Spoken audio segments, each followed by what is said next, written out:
Si tenés miedo, hacelo con miedo. Pero también pregúntate a qué se debe ese miedo. ¿Puede que ese miedo tape otra cosa? Siempre dije que tenía miedo al agua, al punto tal que sentía que me ahogaba cuando me caía el agua en la cara solo al bañarme. En 2019, posoperación de urgencia y diagnóstico de endometriosis, decidí un cambio en mi vida. Este cachetazo tenía que ser para algo. Necesitaba soltar y me rapé para donar mi cabello y energía a otras personas. Le dije a Fer, ahora que no voy a menstruar, hay que empezar natación. Quiero sacarme el miedo al agua, pero aún no entendía la razón de ese miedo. Como siempre en automático, empezamos natación. Lloré, me daba taquicardia y 1000 síntomas más, pero aún así decidí hacerlo con miedo. El agua de a poco empezó a darme paz. Sumergirme bajo el agua era escucharme solo a mí. ¿Ese era mi miedo? En 2022 mis síntomas de endo empezaron a hacerse notar, a tal punto de no poder moverme porque cada mínimo movimiento era una aguja que me clavaba de punta a punta. Y en ese ahogo de no poder respirar bien, de hacerlo cortito para que la puntada no vuelva, me puse a analizar mi miedo. ¿Por qué le tengo miedo al agua? Si recuerdo tener fotos que lloraba porque me querían sacar del río. Si disfrutaba la pileta con mis hermanos, amigas y primos. Le pregunté a mi mamá, busqué en las fotos y me di cuenta que había un patrón repetido.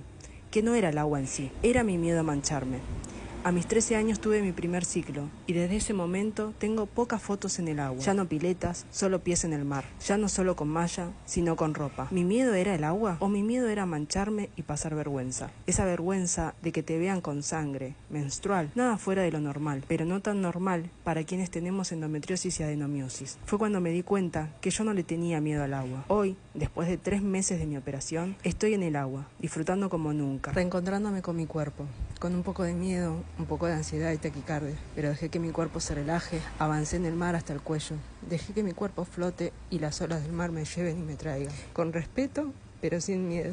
Me permití relajarme y sentir el agua de punta a punta. Estuve bajo el agua, nadando, haciendo fuerza con mis piernas y brazos. Disfruté como en 21 años había dejado de hacerlo, donde solo metía los pies, a veces un poco más, pero quietita, por las dudas. Dejé de tener vergüenza de qué malla ponerme, porque iba a la playa con doble ropa interior y malla ancha para que me apriete. Hoy le agradezco a mi endo, porque a pesar de tanto dolor, me hizo ver la vida de otra manera, a cambiar mis preguntas, a vencer mis miedos. Dejé de vivir en automático y empecé a preguntarme ¿para qué? Y no por qué a mí. Fue cuando mi vida empezó a darme otras respuestas. No estoy romantizando el dolor, solo te cuento mi historia y mi forma de transmutarlo.